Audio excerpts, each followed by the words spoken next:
السلام علیکم ورحمۃ اللہ وبرکاتہ۔ اعوذ باللہ من الشیطان الرجیم، بسم اللہ الرحمن الرحیم۔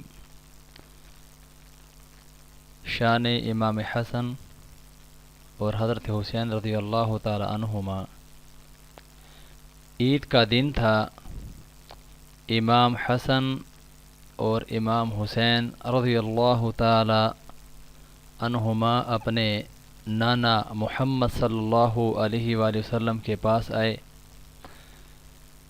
اور فرمایا، نانا جان، سب کے پاس سواری ہے، ہمارے پاس سواری نہیں، ہم کو بھی سواری پر بیٹھنا ہے۔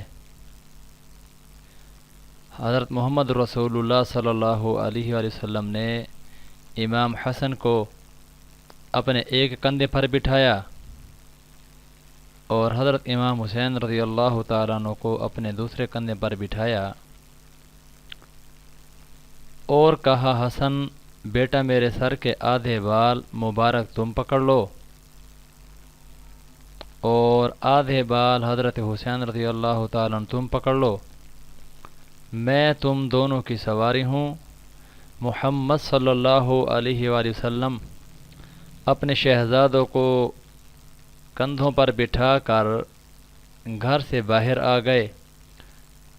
جب باہر یہ منظر حضرت عمر رضی اللہ تعالیٰ عنہ نے دیکھا تو کہا، اے حسن اور حسین، تمہاری سواری کتنی خوبصورت ہے۔ اس کے جواب میں محمد رسول اللہ صلی اللہ علیہ وآلہ وسلم نے فرمایا، اے عمر، سوار بھی تو دیکھ، سوار کتنے خوبصورت ہیں۔ محترم سامعین، کتاب اہل سنت رندی شریف۔ واجب القدر سامعین، حضرت امام حسین اور حضرت حسن رضی اللہ تعالیٰ عنہ کے بے شمار فضائل ہیں، نوجوان جنتیوں کے سردار ہیں۔ اللہ رب العزت حضرت امام حسین رضی اللہ تعالیٰ عنہ کی شہادت دین کی سربلندی کے لیے قبول و منظور فرمائے اور ہم سب کو ان کے نقش قدم پر چلنے کی توفیق عطا فرمائے۔ اللہ رب العزت ہم سب کا حامی و ناصر ہو۔